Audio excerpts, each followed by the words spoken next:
It's looking to be impossible to own a home when you have these huge Wall Street backed investors, these firms. They are buying up all excess housing with cash above market rate value and outbidding those who are consuming on the buyer's market, making it impossible for them to compete with the excess wealth or the capital that can easily be distributed by these private equity firms. So what they are doing, they are buying up all stock of homes on the buyer's side of the market. Then they are also putting lots and lots of money into the investment and the construction of rental properties. They're building single family homes that you tend to see in the suburbs, but they're only to be offered as rentals. So whenever you limit the supply of homes on the buyer side, that automatically drives up price, right? And then by making it only the option of renting in these same areas, what choice do you really have if you can't compete with Blackstone, who is one of the largest private equity firms in the world, as BlackRock as well. BlackRock is an asset managing firm. Those costs are going to be set automatically higher than whatever the fair market rate of a unit right next door is, right? New amenities, brand new everything, prices go up. Once those new buildings from that new construction leads to a cost valuation and appraisal of all of the other buildings, right? Because then you have the market forces determining that this is becoming an even more desirable area to live, right? Which automatically starts to increase the cost of property in the surrounding areas. That's kind of that would be what I would describe the phenomenon of gentrification. That's right? what I was just about to ask. This is gentrification, isn't it? But welcome in. How are you doing today? I'm doing well. How are you doing? I'm really good. Thank you for asking. Of course. Yeah, it's been a while since we got to chat, so I'm really excited for that. I know. I'm sorry I missed you was it a week or two ago to talk about rent control? But thank you for suggesting that I hop onto that panel. I thought it was pretty productive and not as, I guess, debate bro-y as I was expecting. Yeah. I was just kind of mind boggled that whenever I think of housing, I think of you. And I was like, why don't we have Amy here? Like, you're going to throw me in on this? I don't know anything. That's goofy. Well, honestly, I've kind of talked to Prime about this, that I'm not a really big fan of going on to panels. I tend to be really awkward, and I usually politely decline invitations to go onto panels. So I would assume that Prime just probably expected that I wouldn't be interested. So, that's honestly the reasoning behind it. That makes sense. Yeah. I for a long while have been avoiding debates because I wasn't down for it for a while. I was overwhelmed. But now I'm like, get me in on that. Let's go. I will mess you up unless it's on housing. I don't know anything about that. Oh, yeah. So thank you. Of course, thank you for having me. So you can really see the what's going on in the background. I usually don't care whenever it's on my stream, but whenever I'm a guest on somebody else's channel, it's like, oh my god. I can do something about this. I'm actually in love with what is that Bernie back there? What's going on? That's Bernie Sanders caring for a family of sloths. What? Yeah, that's what that is. Is there a story behind this, or? I just started collecting sloths over the duration of like 4 years at this point.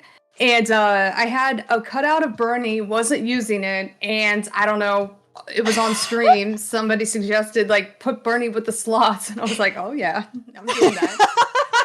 Amy's like, perfect idea. Bernie would totally take care of sloths. That's Absolutely. Incredible. Of course he would. Medicare for all would include care for the sloths. Heck as well as a home's guarantee. Yes. That is amazing. Oh my gosh. Oh my goodness. Speaking of which, I wanted to pivot over to your housing for all, right? Yes, of course. I'm a housing advocate, and people ask me, this is kind of the antithesis of what, say, LA Tenant Union kind of talks about, where they make the distinction between being a tenant activist and being a housing rights activist.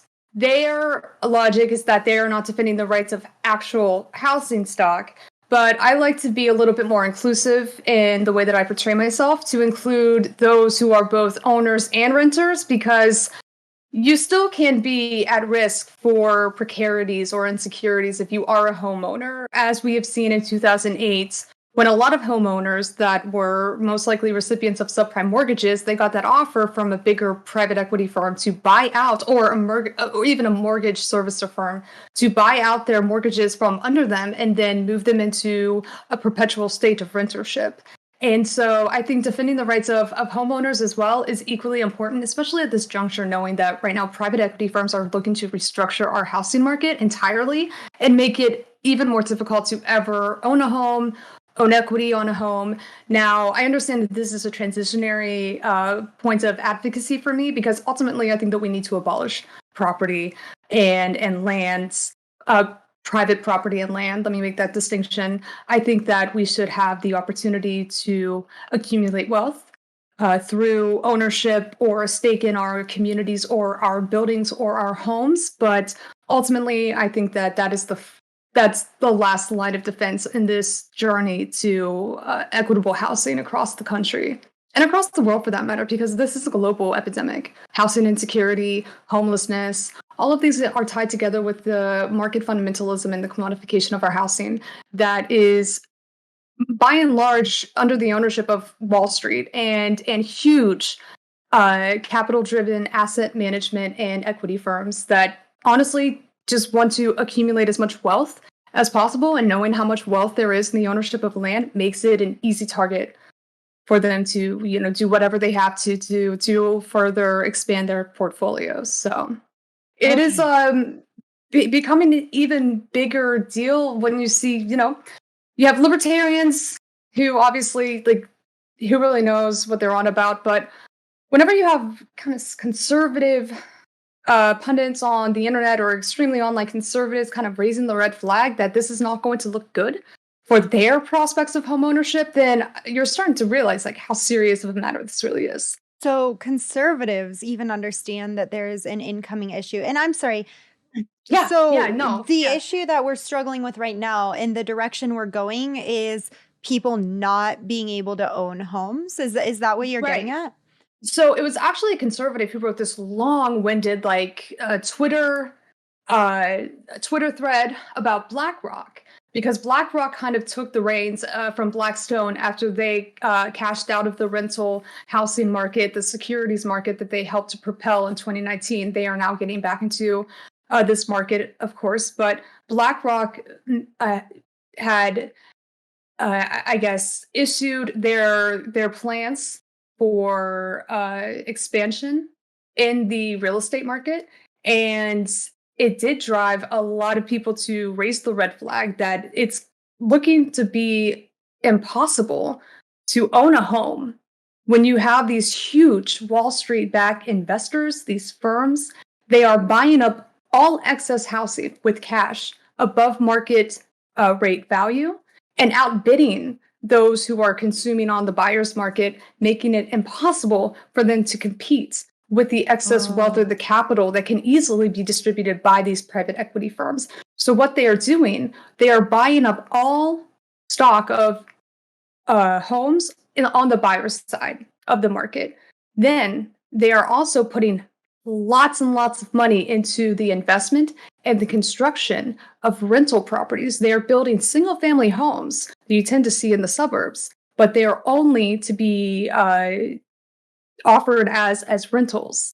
So whenever you limit the supply of homes on the buyer side, that automatically drives up price, right?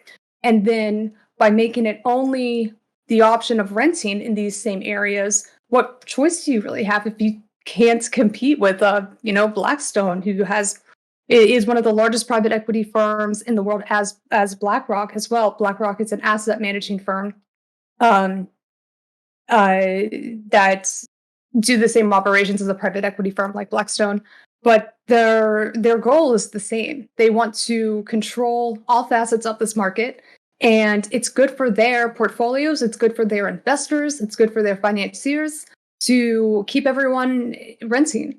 They can drive up prices 3 times the rate of inflation, and they don't really care what sacrifices households are making in order to secure rents. As long as those payments are made, that's good for, this top echelon of Wall Street. It's I great, in fact. I guess it brings me back to this joke of Stardew Valley. Are you familiar with Stardew Valley?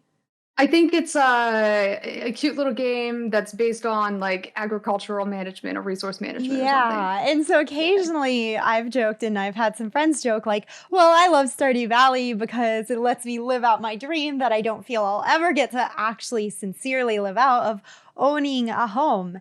And, Mhm. for me, when I think about owning a home, it's like I have something that I can do what I want with it. I can have a little more power. I don't have to ask my landlord about these different things. I really have ownership of that land.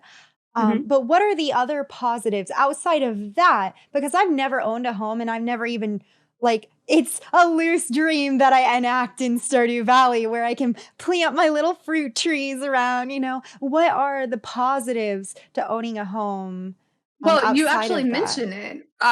Owning the home is important, but owning the land on the home is what is the moneymaker, right? The home depreciates in values. The building itself, that's not where the money is. The money is in the valuation of land as it becomes more and more desirable based on the unfortunate realization that land is always going to be an infinite supply. There is not an abundance of land. There is no excess surplus of land. We have what we have, and we have to try our best to offer a sustainable mechanism from which we can afford to live where we grew up, where we want to live, where we see ourselves, our sense of habitus, which is our sense of belonging. And that really comes down to that stake that we have in our land. And what you do with the land is also something that's equally important. Are you growing food for yourself and your neighbors? Are you helping to provide eco friendly or sustainable vegetation to help with the neighborhood's oxygen levels? I mean, depending on where you are, there's a lot of things that you can do that are quite beneficial for your neighbors and your community, but that's becoming less and less likely, especially if you do not have that stake in what you can do. That's why I'm a really big fan of shared equity models, housing co-ops, and community land trusts, which I've been working on for quite some time, doing a research piece that ostensibly gives you the opportunity to receive equity on your home, but the What is land is given to equity? you. So equity would be the amount of money that is leveraged in the valuation of the home that you will eventually receive once you have paid off the home in full and it's no longer a bank-owned property, it's your property. So equity is the assurance of the money that you will have in resale value if you do ultimately resale. You just got to get to that point where you pay off all of your loans and you are the owner of that property. You can also Okay. use the equity on your home to take out a second mortgage. That's what a lot of people did in 2008. That's also led to the housing crash. But basically, the equity would be what you make as profits. That is part of your investment into the home or into the property. Okay. Someone just asked, is Amy a university student? My understanding is you've been an advocate for housing for a while. What got you Yeah. involved in housing advocacy and everything surrounding that? And what experience do you have in doing that work?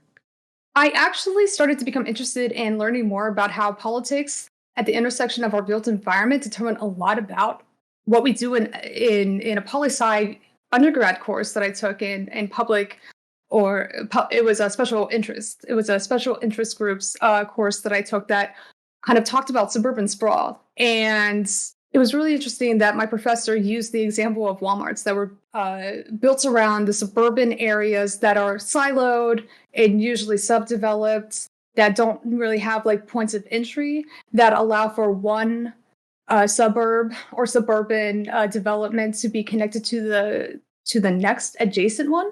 And so Mhm. as a result, Walmart were building like two different structures to meet the needs of either suburban development, and that's why we have so many Walmarts. What? Wait, why did this happen? Because of it's called suburban sprawl. And so basically, whenever you have a sprawled out neighborhood that is moving further and further away from your urban core, wherever the metropolitan area that tends to offer the well-paying jobs for individuals to live in the suburbs. The way that the suburbs are designed are based entirely on the developer, the builder, and you tend to see most of the layouts of the suburbs look pretty much the same as do the homes, right? But under completely independent contracts, completely independent realtors and developers, you can have completely siloed neighborhoods that are kind of separated by boulevards and roadways that might be connected to the network of highways. And so it's the car-centric design of our suburbs that have kind of separated them into their own little ecosystems. And to meet the needs of each of these smaller pocketed areas, you have commercialized space and retail space, big box industries like the Walmarts and the Targets, kind of coming down and serving the interests of that individual suburban developments, right? So if you look at some of the more sprawled neighborhoods in a highly economic driven metropolitan area, right, we have a lot of people who might be there and living in the suburbs. And this was definitely during a different time too. This was really the proliferation of Walmart started in the early 2000s. So that's really when you start to see all of these Walmarts popping up like seemingly side by side together on a map. It's because there was a driving interest to have a Walmart in literally every suburb, which created a demand for low-paying jobs. And during the time of the shift to globalization, during the Reagan administration, when a lot of our labor was outsourced, a lot of big box retailers were replacing these better paying jobs that led to this excess demand in lower paid minimum wage positions. And, you really start to see a change in the economic driving points of some of these suburban areas as well, whenever the only jobs that are really offered in many respects, especially in the suburban areas, are these lower paying jobs in retail, right? So that's another phenomenon that we don't really talk about is, the jobs that are offered here in this country, they're not sustainable. They're not meant to offer a living wage for an entire family. That's why you have a lot of households with both parents working two jobs or both working one job or whatever the case may be, especially in those lower income communities. And it's all kind of connected. Yeah. And so this is a part of what got you interested in college and housing? I started to, that's like kind of what got me interested in urban planning and design, right? I started to become interested in homelessness whenever I lived in Washington, D.C. I lived in East Capitol Hill, and then in the northeast quadrant of DC, which was kind of going through its own process of redevelopment and gentrification. And I found myself just having conversations with those living in my little neighborhood, my little district, and then whenever I would go out, because I didn't really like talking to the shitheads on fucking K Street or whatever, I would spend more time outside, talking to people who were experiencing homelessness because they had more to say and were more interesting, and I cared more about what was going on in their lives than I don't know, the douchebag who worked for a senator. Yeah, it was when I started dating in DC, it was some of the conversations I just wanted to die. I was like, okay, stop. So you lived in DC, so the dating pool in DC is oh my God. It's awful. You're fifth time hearing I have a top security clearance job, and you're just like, I literally do not care anymore. I don't want to hear about it. Just stop. That's not interesting. Yeah, I think I had like I reached the end of my rope when I was talking to like a chauvinist who like really believed that like women just weren't as smart as men, and I was like, listen, you dumb motherfucker, I will put you in your place. And from that point, I just yeah, like I remember having this conversation with this very sweet woman who was in DC, and her story was that she was displaced from her home during Katrina, and she lost everything, and you know the detail that she went into, and you never question somebody who obviously is experiencing life on the street. You take them at face value. That's how I always look at these situations. And to think that it was due to the failures of our government and the failures of FEMA that led to this person still experiencing homelessness in 2013 or 2014, uh, from a catastrophic event that happened in 2005. That's so Uh, absurd. you think about how this is so much more based on systemic inequalities and all of the other inequalities that have driven housing inequality as well. That made me really take a look at what was happening, and how could I use the interest that I had just kind of in urban planning and urban design, and obviously what tugged at my heartstrings with people experiencing homelessness through no fault of their own, other than just being victims of like an unjust government under an oppressive economic system. Mm-hmm. I actually, while I was in DC, I applied for a joint program at George Washington University. It was actually an MBA in urban planning joint program. And I didn't get in. I got an interview, which, they say that's really good too, but whatever, I didn't get in. And you know what? I don't really regret it looking back, because I would still be like crying over how much in debt I was. So I was like, all right, I'll take my losses. Then shortly after, I got a job offer to move to Albuquerque, New Mexico. So I took it. And, I was there for like a year. I was a girl boss. I hated it. I hated management. I hated doing that kind of like micromanaging, looking over their shoulder type thing. Like it was not for me. So I ended up looking into some graduate school programs, and they had a planning uh, program for professional and graduate studies. So I started taking classes, and around that time, I started to volunteer in a few homeless shelters.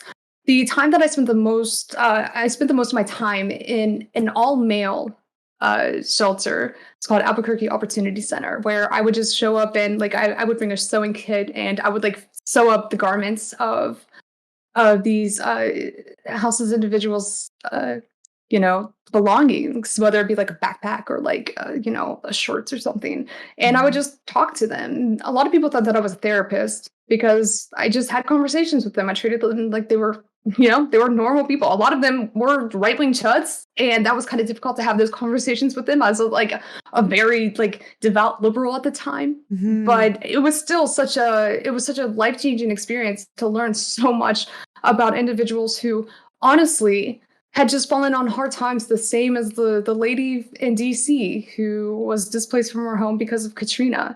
All under different circumstances. A lot of them were experiencing PTSD because they had served in the military. And that particular shelter had requirements, a certain amount of their beds and their respite patients had to be set aside for veterans. So that was another kind of experience where a lot of these individuals were dealing with trauma, and the result of the VA failing them was why they ended up in this particular shelter program. So yeah, from there, it was just kind of getting into school, kind of going through the motions of working and attending graduate school full time. I did that for 2 years after I took a year of courses to see if I could handle going to school and working. And shortly after I graduated, I moved to LA. I moved here. So, and I started to go to DSA Housing and Homelessness Committee meetings, and getting involved with Everyone In, which is a network of a broader program, United Way, that's kind of part of the nonprofit industrial complex. But a lot of the organizers with the Everyone In, that's kind of like this branch from United Way. They're really great people, and I've enjoyed, meeting a lot of them and everything. So that's kind of where I'm at now. It's hoping to get back to a few more LA tenant union meetings, getting back out there, doing a little bit more activism is what I would prefer to do now that I have a little Yeah. bit more time. Yeah, And like absolutely. COVID is kind of, well, Delta variant notwithstanding, now that, we're vaccinated and the housing crisis is still occurring, then it only makes sense to kind of get back out there and do some activist work. Yeah, okay. So, thank you. Sorry about the data overload, but No, yeah, it's this been is quite a journey. thank you. No, that's actually perfect. I just have to decide which there are so many different directions I want to go. I want to ask you, what do you mean by nonprofit industrial complex? That's something I want to dig into more. Veterans and other Sure. at-risk groups, because I know, I focus on gender and LGBTQ people struggling with their housing Mhm. problems. That's a big Um, problem. Yeah. yeah. So it's just like there's so many directions I want to go, but I think I wanna yeah, let's go at, what is your knowledge about the at-risk groups for homelessness? Like, we see veterans, I've heard that men are disproportionately at risk for homelessness, LGBTQ folks. It has a lot to do. So honestly, the one of the most at risk cohorts is broken down by group are middle-aged men, because a lot of the federal funding and grants that are provided to our shelter programs in this country are given to or are prioritized for women and children trauma centers, right? That are Mm, usually very strict about their policies about biological sex and gender, and that's where the mhm, inequality and proportionately at risk statistics start to come in for transgender children, mm, where based on some of the Trump era policies under HUD, they made it so shelters could deny entry based on biological sex and not gender identity, which was something that was originally implemented during the Obama administration, that HUD backed facilities, meaning if you were taking HUD dollars, federal money, for your shelters, you could not discriminate against somebody on the basis of their gender identity, right? mhm, And that was obviously overturned during Trump, and it's now it's now been that Trump era rule has been overturned by the Biden administration. So, in terms of the group of at risk uh, individuals in like the age like 16 to 24 range, which by HUD standards that qualifies you as a child, right? You're still mhm. or 22, you're still considered a child, or even if you are a young adult, you fall under this category because you are still so young. Yeah. And without having any kind of moral support or access to resources, you are much more at risk. I believe it's 80% of all houseless youth are LGBTQ plus. We know that Wait, there's what? 80%, and this might not be correct, but I'm pretty sure those are the numbers, that 80% of the houseless youth. I knew it was really high. Yeah.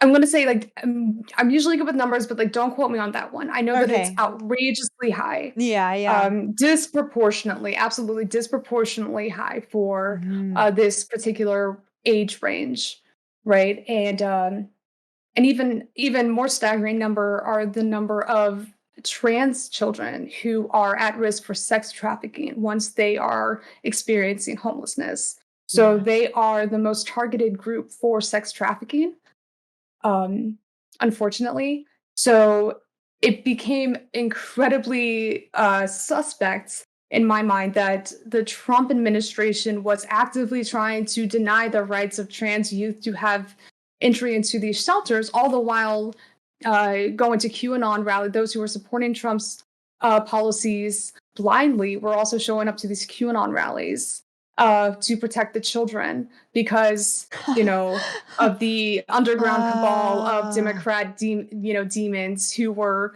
actively, facilitating this child sex trafficking ring.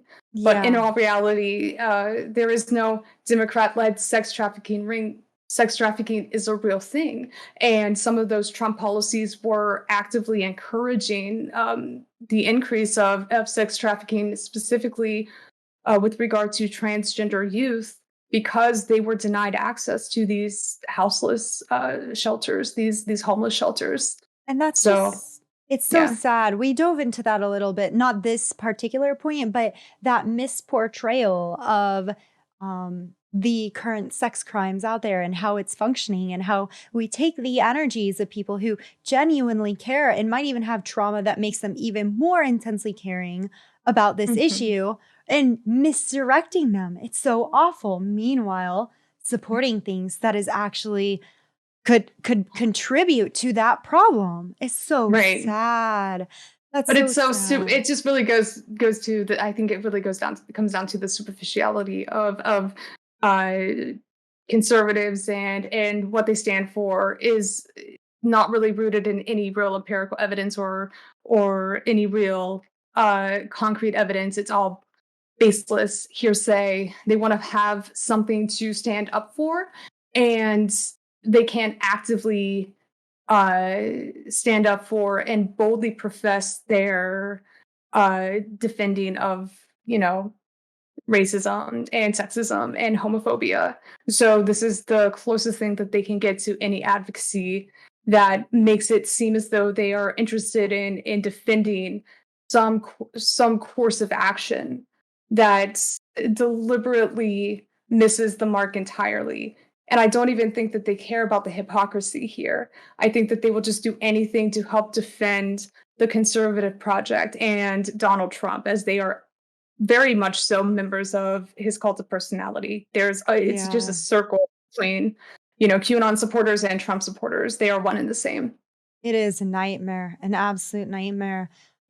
But speaking of actually wanting to have some solutions, so the nonprofit industrial complex, could you break that? What does that mean to you? What is that? And what are the issues with it? The nonprofit industrial complex is this network of grant-seeking organizations that are seemingly contributing to finding solutions for these social or systemic issues that ultimately pay out really high salaries to the CEOs or the board members of these groups that could otherwise actually go towards providing resources or looking to in the very issues that they help promote or they stand to eradicate. So with housing, we know that capitalism is the root cause, and the commodification of our homes are the root causes of our housing conflicts. Whenever you have these nonprofit organizations that are in the business of looking for solutions, well, what really are they doing? Whenever you think about how they are contributing to solving the crisis of our housing epidemic or our homeless epidemic, more money is going toward the payouts of these individuals in these high positions. And if we're being quite honest about their mission and what they are doing, they're not really contributing much at all to finding solutions. They address the need to find quick responses. So they might build a few public housing units. They might offer some sort of remedy, but it doesn't appear that their missions are really driven by the desire to end the conflict or end the struggle that so many people are more and more subjected to. They use the conflict as a means to create these organizations with these high-paying jobs that ultimately offers a steady flow of income and federal dollars that helps to uh, the banks or the wallets of these industry driven professionals, but they're not Mhm. necessarily doing anything from a policy perspective. They're not really doing anything really from an advocacy or an activism perspective either. It's all corporate based. It's all very mediocre in terms of what they are even offering from a physical or tangible perspective. That would be physical, structures or legislative action, bodies showing up on behalf of the organization, uh, demanding a city council to respond in an appropriate fashion to the problems that they are bringing to the conversation. It seems as though it's a revolving door of money that is taken, and is the actual objective to end these conflicts or end the struggle. And I would say no. It's just a way to funnel more federal dollars into the pockets of those who, quite frankly, don't even believe in the cause they're fighting for. So let me summarize, see if I'm summarizing. I can summarize this in a way, and you can correct me if I'm misunderstanding, but it's basically like we have this systemic problem that is continuously causing, these issues, this issue of people becoming unhoused and in these terrible situations. And then we have these experts that we're consistently paying and funneling money into to not solve the structure, but to have them throw on a band-aid, if that, Mhm. because they're Exactly. experts. Right. And because as the crisis becomes worse, then these nonprofits have already kind of postured themselves to be, well, we are your go-to. You can trust us. We already have a stake in this issue. We are already started to work toward finding a solution or ending this systemic issue that uh, we are kind of postured to end. Mhm. And they don't necessarily have a comprehensive plan of action Mhm. that will seemingly eradicate the issue in its totality. And how could you, whenever this is a wide-scaled issue, and all solutions to our housing uh, conflicts will be very much unique to the individual area, the economic Mm. uh, driving points that are, contributing the most to our precarities. So here in Los Angeles, you have a lot of wealth inequality, as you have in most major cities. And so the solution or the response to our housing conflict here is going to look much different than it will in a smaller Mhm. city with Yeah. less, with a lower population of the unhoused and so on. So in terms of what are the solutions, like what's the plan of action that we are seeing deployed here? Well, very little that never really matches the depth or the breadth of the systemic issues or address the failures. You never hear, for example, United Way, which is a huge nonprofit for housing, call out the throes of capitalism, Mm. as the number one cause for our housing precarities. They are working within the confines of capitalism, kind of taking on this yimpyism almost approach that we can build our way out of this conflict. We can build our way out of this epidemic. And truth be told, there's not enough money in the world from the nonprofit sector that will ever be able to compete with our market forces and the privatized for-profit uh, sector to acquire and build adequate housing, as if we even need to, seeing as though we have a lot of vacancies right now because, market driven real estate economies look to make as much money as possible, and keeping the prices of homes and rental units as high as possible is the way of ensuring that.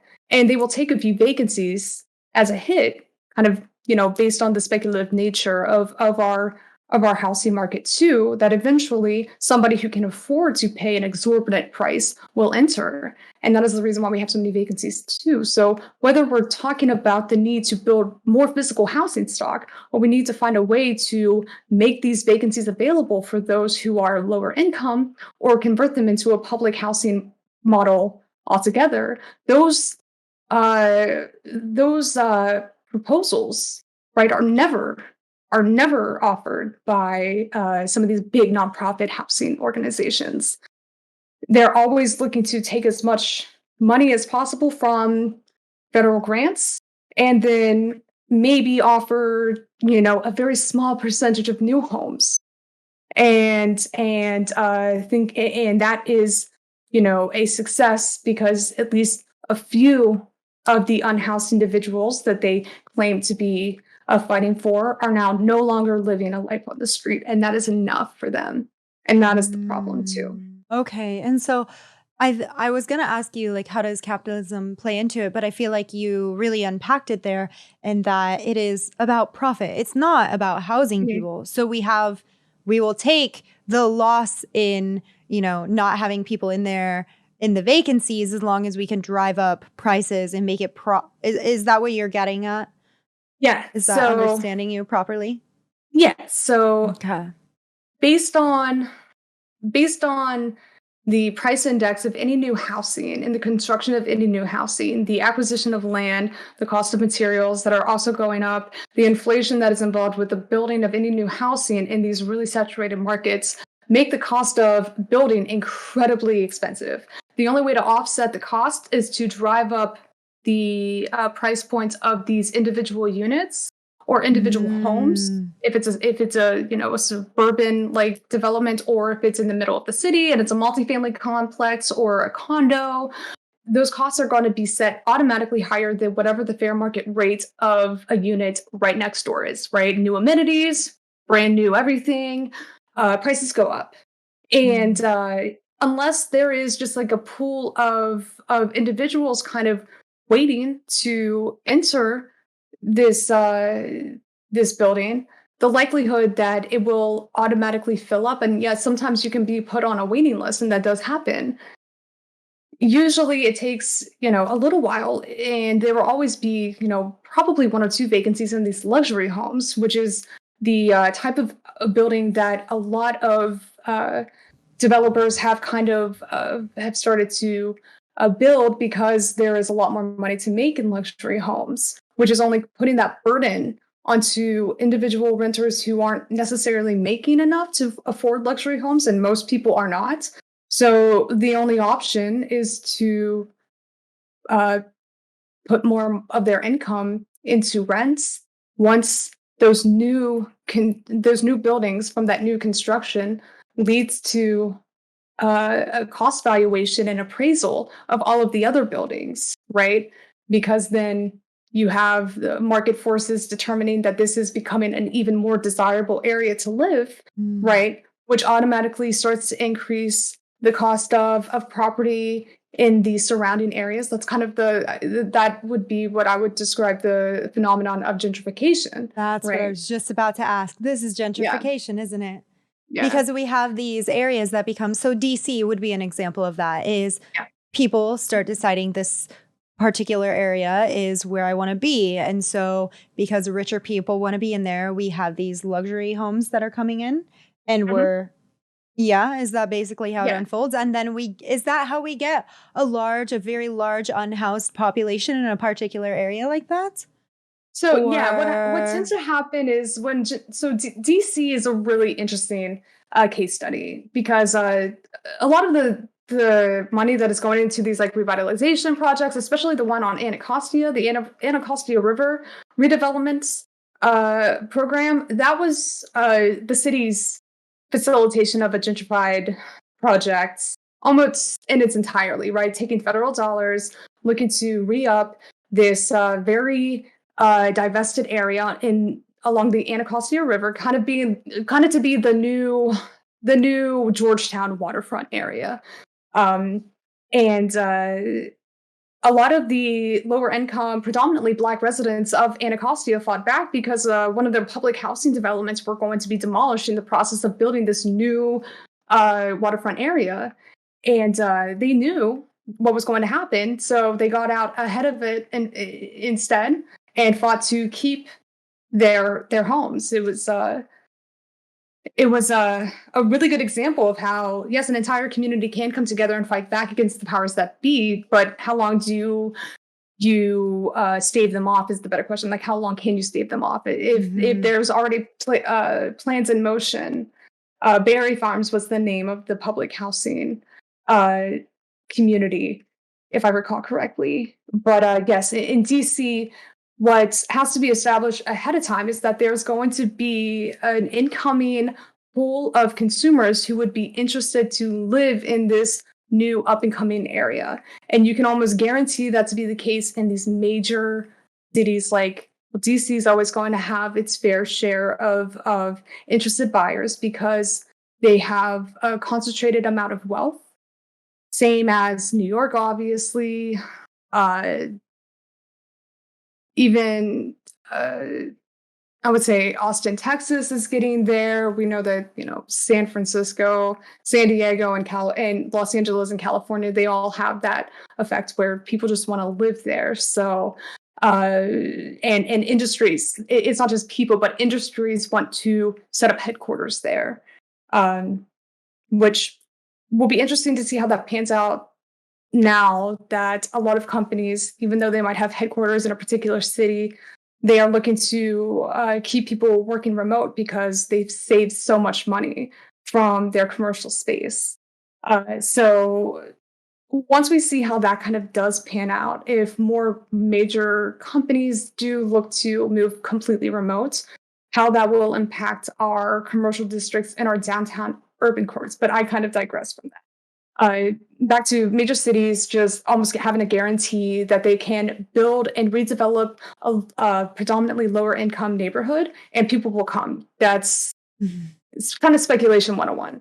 And so long as there's money to put into those areas, and under the Trump administration, which introduced a new federal program, it's called Opportunity Zone Program, that guarantees low interest loans in these areas needing economic investment in these historically divested or dispossessed areas, which loosely translates as traditionally low income non-white immigrant neighborhoods who were kind of relegated to these specific city neighborhoods due to redlining and a few other racist housing policies and banking practices that occurred in the mid-century that have determined the neighborhood for a lot of these marginalized groups. Those were the areas that were targeted or marked as an opportunity zone that then pretty much paved the way for any predatory investment to occur if they were interested to purchase land in those areas, invest in maybe a project to get that process going to redevelop a certain block or an entire plat of land if it did meet the criteria as an opportunity zone and there was going to be a low interest loan to enter that area and start that investment and redevelopment and gentrification process. There is so much to dig into here. Thank you. Sorry. No, do not be sorry. Long story short, the federal government has played a crucial role in our gentrification, and it's been that way for a very long time. A lot of federal dollars has gone into the private investment into a neighborhood that directly leads to gentrification.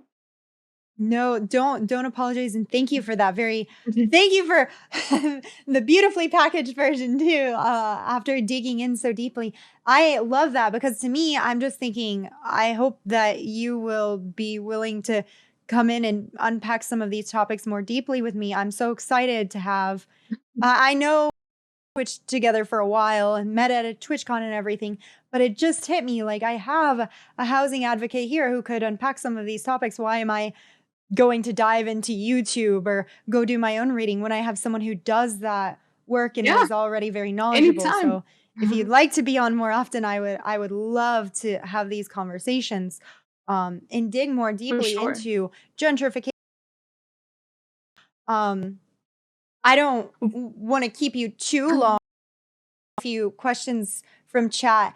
Eventually, I would also like to go into what do you have like quick ideas in terms of what could be some simple solutions? I know we've got the very big one looming of that discussion of capitalism and how do we handle that, and that's going to be like a core issue we have to deal with, which is quite large. But do you have any solutions that you could share? I think local organized grassroots efforts and campaigns to drive up the number of community led petitions for CLTs, and which are community land trusts, where the land is protected and taken off the market, and allows residents to be safe from the risk of predatory investments that we tend to see during these times of economic downturn. You can do that at the local level in public forums. Now, knowing that you're still going up against private developers and corporate realtors and landlords is no easy feat. But the work that you can do on the ground for both looking for protections against predatory investment and food sovereignty would be a really good place to start at the block level, like at your neighborhood level, and making their voices heard and bringing these issues to the forefront of a conversation and demanding a response from your city council member who is supposed to be there to serve the interests of their constituents. I think that at the ground level, the ground game is probably the best bet to see any solution in any meaningful and reasonable time frame, right? And even then, it's going to take a pretty long time to see any kind of amendments or addendums to city council's agenda, or even local code that could be adopted and changed as a result of advocacy. We've seen that kind of play out, and again, this is more so a neoliberal-based plan of action, but some housing advocates have been able to successfully call for exclusionary zoning practices to be implemented into the municipal government, where a certain number of any new units that are built have to be set aside for what would be considered a low-income household.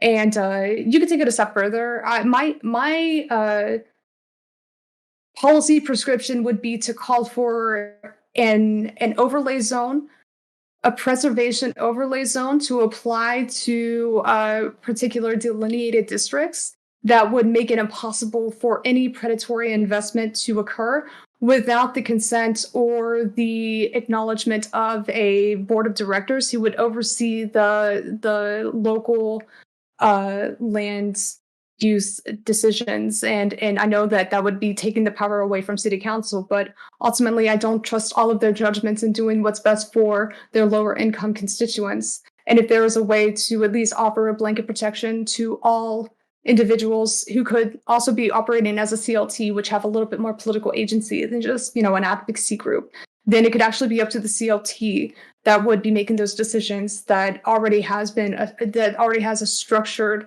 hierarchy in terms of what power they have as a community. And that would be another kind of approach that I would take in the transition to trying to create more CLTs that would ultimately give the power back to individuals who right now might be at risk to experience either displacement or getting priced out of their own neighborhoods due to, the Blackstones, the BlackRocks looking to expand their portfolios and completely acquire these entire neighborhoods. That's called land grabbing practices. Yeah. So they'll buy up an entire neighborhood if they can. And they've done it before, and they're probably gearing up to do it again. Thank you. Chat, please, if you have questions, drop it in the question box. I already see some people have been doing so, and I'm going to go ahead and start going through them. But the ones that I feel like we might have covered, we might skip over. Jay asked, what really is gentrification? Which I feel like we already kind of hit, but how do I know if my neighborhood is being targeted? What are the stages? Jay just wants me to say, you know it when you see it, because that's like a running joke in my community.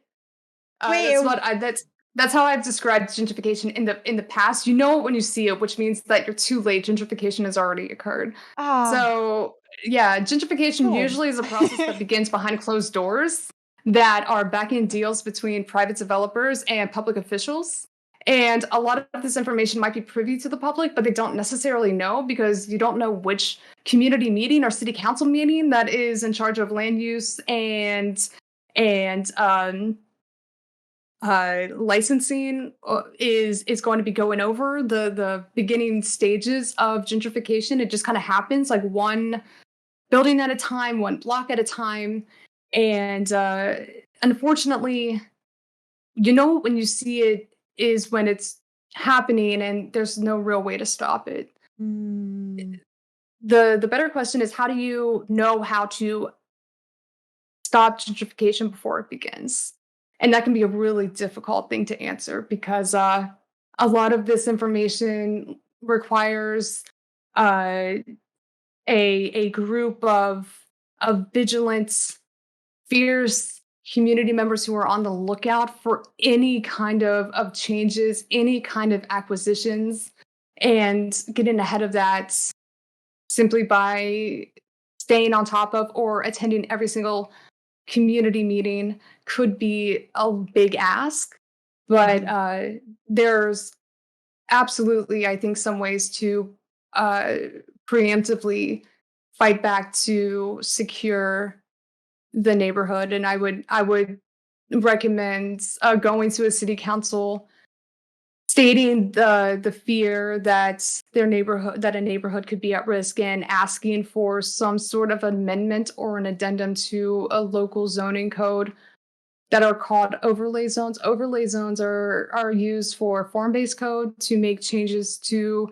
a an area that is going through the process of redevelopment to help with you know changing the changing the built environment by uh, making an area less car centric and switching to a pedestrian and transit oriented development that ostensibly brings buildings as close to the road as possible with maybe like a 5 foot a 5 foot setback that ultimately makes it much more intimidating for cars to zip through, just for an example of what like an overlay is intending to do. if there is uh if there is a vested interest to make changes to the built environment, you can 100% do so from the opposite side of this equation where you want to stop some of this heavy investment from occurring. And if there were a way to uh, kind of pressure, I would say maybe put the pressure on city council to keep certain big moneyed interests out of a neighborhood, that would be the best option. But again, most city council, local officials, public officials, mayor's offices, they want to get as much tax money as possible to expand the tax base. And they're actually looking to facilitate the process of redevelopment and gentrification because it brings in more money, more property taxes. That's revenue that helps to fund their city's budget. And Yeah. so, first and foremost, you have to walk in and say, "Hey, motherfuckers, I know what you're doing right now when you're trying to bring more people into or more businesses into our area." And the jig is up, and instead of putting us on the chopping block, we're actually going to demand. And again, like, you can't just like walk in being like, "Hey, fuck you," but also help us. But you have to assert yourself, I think, as an entire group, and knowing that you understand what local officials tend to do and how they tend to prioritize capitalist interests and the landowning class over all else. That is that is to the detriment of most lower income community members. And just standing up and saying, "We demand that you take care of us the way that you take care of the capitalist class," I think is 100% within reason. I think more people should know where they stand and fights against the powers that be, and demands uh, a better a better decision making process that goes into choosing the land that is used to either develop or dispossess a given area. Yeah. Thank you. Yeah. Sorry about that one. That was a long-winded one. No, that's Did I answer the question though? I hope I yeah. did. Yeah, I'd I say that, think you Jay. I hope absolutely did. answer. You did better. Not only did you answer the question, but then you brought up a better question and totally obliterated that one too. So we're there. Scythe was asking, as a housing access activist, a huge challenge has been that often white boomer wealth is largely their home equity. They that's not in quotes, that's in stars.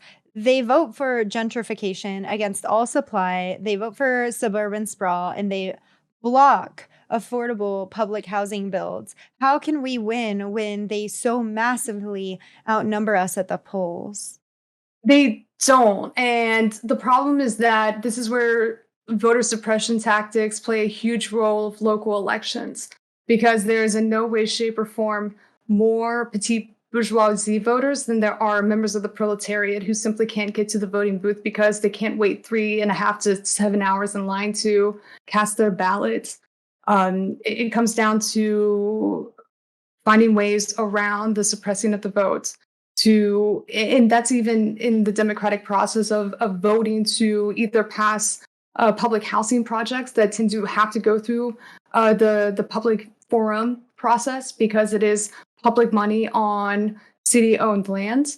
How do you get enough people to be able to combat the interests of the YIMBYs or the NIMBYs who are looking to either promote the building of more housing that will lead to gentrification or halt the construction of public housing that would ultimately provide an equitable solution or help address the needs of equitable solutions in these areas that have, over the course of 30 to 50 years, excluded, a certain class of people based on the inability to build multifamily housing or housing that tends to be kind of designated for lower class individuals by making these these exclusionary zoning codes that only allow for single family homes to be built in the suburbs. And that's what the NIMBYs are defending. They want to make sure that there is no, and this goes back to incredibly outdated, incredibly antiquated, incredibly misleading information that was kind of propagandized in the 1920s. 1920s, the National Realtors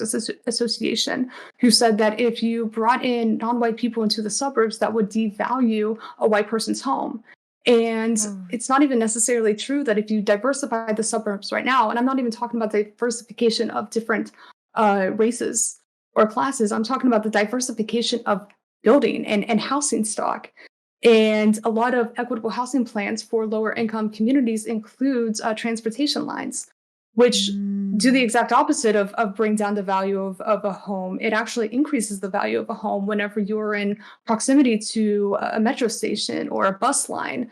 There is an added value, in fact. And so if we were looking to equitably deploy plans of actions to diversify the suburbs, and that would include multifamily housing, lower income housing, and supplementary transportation, knowing that if you are lower income, you are less likely to own a car, then the likelihood that the value of their home would even decrease is very low, more likely increase. So it does come down to a social exclusionary sentiment. It comes down to wanting to be exclusionary on the basis of race and maybe class as well.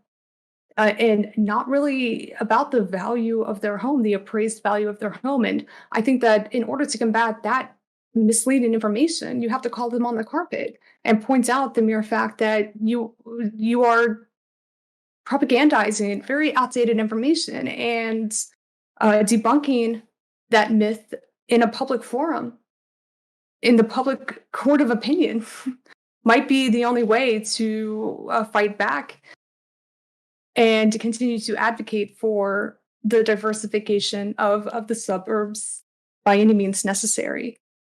Thank How do you. you stop? Again, like, how do you stop the NIMBYs is a really good question. Because, you know, a lot of these older, predominantly white neighborhoods, they will go to bat to preserve the identity of their neighborhoods. And we Mm, know what that means. mm. It's just whether or not there is a publicly funded campaign that is bigger than their racism and their classism and their bigotry. Thank you. What does it mean to abolish private property? Uh, and this is from Jay. What mechanisms exist to get land for public housing or CLTs? Where do such projects exist in the USA or elsewhere? Public, publicly owned lands would be done through expropriation of existing buildings and exercising eminent domain, which is the power that the state has to take over control of lands, so long as it's used for the public. That actually had a shift in meaning in a 2005 court case, Kelo, that ultimately gave the government the option of exercising eminent domain for the purposes of building in the private sector, so long as it was still considered a venue that could be used by the public. So basically, you would have to probably fight back against those NIMBYs uh, who might just be, and the corporate interests who would be in the business of fighting back against the shifts in property and land use, where the government would take over control of the land and own the land, and individuals could still have the right to own the property, but the deeds would be split into a deed for the land, a deed, or a mortgage on the home. And that would be a way of abolishing uh, not necessarily even uh, private property, but private lands, right? And land value is what kind of drives the one of the biggest arms of the current market. So I would say not even NIMBYs, but private equity firms on Wall Street are going to go head to head with that effort. And if we're looking at their track record, uh, they tend to win the lobby game, the influence game that the government tends to have What or supports. what do you mean versus private property versus private land? So right now, whenever you own a home, you own the home and then you own the plot of land that has been kind of designated to go with the home, right? Mhm. And the mortgage includes like whatever would be the boundary of or the property line that tends to be very well defined and surveyed. There are some like land use disputes that kind of happen at the municipal level, but basically all of these sub developments have been carved out, and the lines have been drawn. So whenever you enter the buyer's market, you're not only buying the home, but you're buying the land, which Yeah. usually is a pretty big selling point for a lot of people. Whether or not there is a lot of land, that could be the reason why somebody buys a home in the first place. So basically, if we move to a CLT model, and I hope that we could, uh, the lands that sits underneath of the property, the boundaries can still be delineated, right? Uh, but the entire acreage of the land itself would be moved to a CLT in a land trust. So the CLT would be the steward of the land. They would protect the land against predatory investment. They would take the land off of the market and then offer a 99-year ground lease that would act in a similar capacity as a mortgage, so that you would uh, get the opportunity to accumulate some equity on the home, not as much as you do through traditional ownership, but still a better option that provides some sort of return on your investment over the course of how many years you live in this area, live in this building, or live in this home. And basically, your ownership would be on the property itself. And then if you lived in an area with shared land or shared space, any of that public shared space would be decided upon by a board of directors who kind of are elected democratically to ensure that public space and the utilization of public space is most equitable and is well maintained and is working for everyone.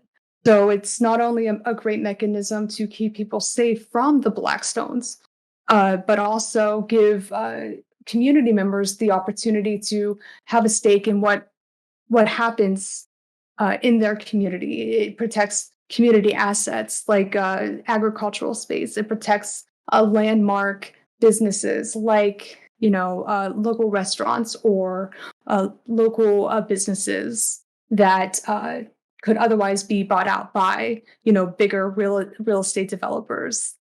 And it would be the most equitable in the sense where you would not be at risk and you still have ownership over the home. You can make changes to the home from a cosmetic perspective. You can repaint the home.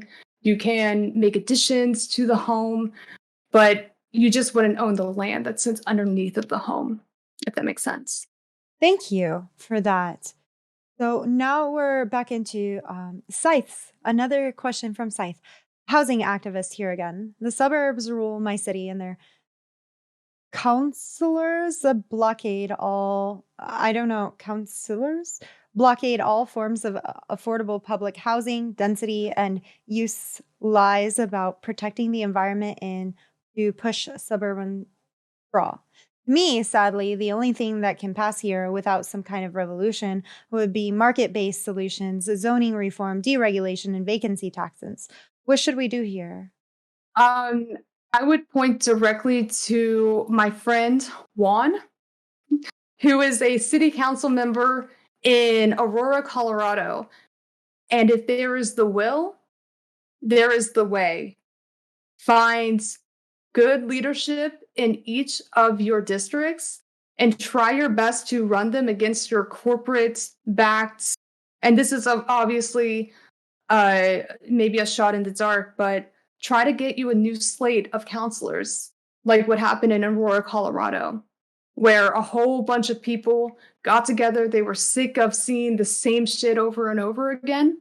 So they basically just bound together. They created their own little coalition. They found strong leadership in each district and then ran progressive campaigns to try to unseat the corporate-backed neoliberal shills or conservative reactionaries that were currently occupying these positions that were obstructing any progressive developments that could otherwise occur, right? You're still going to have a limited budget, but I think that if there is a vested interest to make major changes to how a city's fiscal budget is allocated, a great way to start is to actually get people in positions of power so that they are directly in charge of making those decisions, and they will still find themselves in a little bit of a predicament once they realize how little money they have to work with, but still a great place to start nonetheless. Right, thank you. Moving into a question from Jalen Jean. Question for Amy. Indigenous peoples know what it's like to lose land more than anyone else on this continent. So how do you feel about land back and letting tribal councils take the mic when it comes to housing activism and grassroots organization? I'm definitely here for it.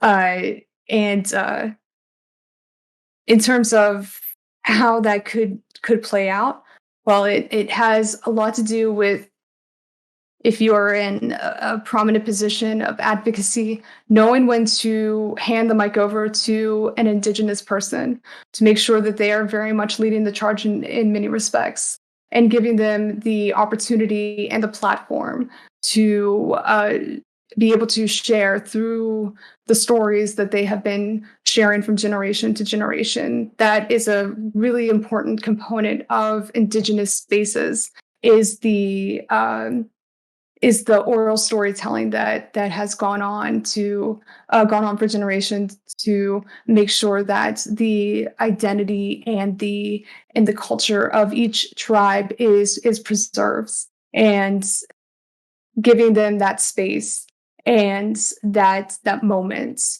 to have the mic and have the platform would be equally important, not just to make sure that they are included, but make sure that they're at the forefront of the conversation too.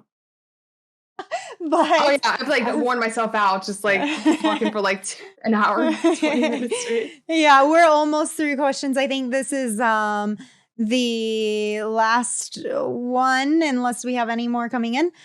Colossus said, I live in affordable housing and we completely lose cell phone signal as soon as we enter our apartment complex. Is there any merit to the idea that we're being suppressed in some way? If your affordable housing complex is supposed to provide Wi-Fi as an amenity, then of course I would go so far to say that your landlord or the property developer or whoever is in charge of managing your property is probably providing you with the bare minimum. This is the reason why, like, fuck, only, well, if only we elected that one guy who's, platform included a broadband for all, but he's over here like hanging out with a family of slots now. That's a top-down policy that could have been implemented, and unfortunately, because it's kind of up to us, we're left to our own devices at the local level, and would probably need to do the work on the ground anyway to ensure that a change would be made. You could do that through joining a tenant union, right? And through joining a tenant union, your building, if you get as many tenants as possible to agree to join, make sure you get over half, right? And as many as possible is great, but definitely make sure that over half of the total number of tenants would be on board. Then you can go to your landlord and, as a collective unit, say, we are right now incredibly aware that cell phone service or Wi-Fi is very bad. And here's our list of demands, one of them being better cell phone service, right? And then through the negotiation process, you can collectively bargain for changes or increases or updates to amenities, under the condition of withholding your rents if those conditions or negotiations aren't met. So if you're looking to get more information about how you can form a tenant union, I can help you with that. There's a really great wealth of knowledge on LA Tenant Union's website that kind of breaks down how you can form a union, how you can work together to bargain directly with your landlord. That would be a really great place to start as well. Thank you, Amy. And this is going to be the last question from chat. I'm pretty sure it's possibly the most important we've had this whole stream, from Spork. Can you please introduce Lumiru to miniature fantasy Bernie Sanders? Oh. I think I put little Bernie away. Oh my gosh. I can't even believe. I know. It's not here. I'm sorry. Oh my gosh, this whole interview is a bust. I'm so sorry. I'm sorry for letting you down, and Bernie, I'm sorry for letting you down too. I am shook. Well, get out of here. No, I'm just kidding. One last, okay, 1.5 less questions from me personally. So if I were looking to dig more into learning about these issues so that the next time I interview you, perhaps I can have a little more knowledge in the areas, or even my chat as well, where would you suggest I go to learn about these issues? In terms of YouTube channels, I don't have a lot of videos, but I'm working on hopefully will be out soon, a video on gentrification. I would definitely recommend that. Mm. City Beautiful is also a pretty good YouTube channel that breaks down a lot of planning related issues. Um, Trying to think of other prominent YouTube channels that you could go to. Do Not Eats is pretty good too, but again, they focus more so on like city planning. In terms of talking about like housing related content, not a lot is, as far as I know, really out there. I mean, you have one really good housing video that might be done by a breadtuber. Like Thought Slime did a pretty good housing video last March, April, or May of 2020. You know, it is about landlords. In terms of where you can go to get a steady flow of content in other places, I would definitely go to City Beautiful, and you could always watch the like 2 YouTube videos that I put together on my channel. Not to like do a shameless self plug, but I tend to focus all my content around the injustices of housing, that the origins from which our current social issues have kind of manifested. And if that will help, might be a good place to start too. Thank you. Actually, how dare you do that? Because my next question was, what content do you put out? Where can we find it? And geez, Amy, just butchering the end of this. No, thank you so much. I really appreciate it. That's very, very helpful. I sincerely appreciate the work that you're doing here on Twitch and apparently over on YouTube as well. So I know I'll be checking that out, and I'll be pushing that out to our community. I'm actually working on putting together like a regular content that would be housing news that I'll do here on Twitch and then upload to a YouTube. So once I get that off the ground, then that would be, I'm looking to do pretty consistent video uploads on housing news that might be of use as well. But I don't have that ready for anyone yet. All right. It's still kind of in the works. Awesome. I'll be looking forward to it, and I will be looking forward to more conversations with you, Amy. I don't want to keep you too long. You have given us so much good information. I really, really appreciate that. Oh, thank you so much. Thank you for having me. I always love having conversations with you. You're so damn cozy. Oh, it's such an easy conversation to have. Yeah. So anytime, just let me know. Yeah, absolutely. For sure. Absolutely. Thank you so much, Amy. And you have a lovely day, okay? Thank you so much. You too. Talk soon. Looking forward to it.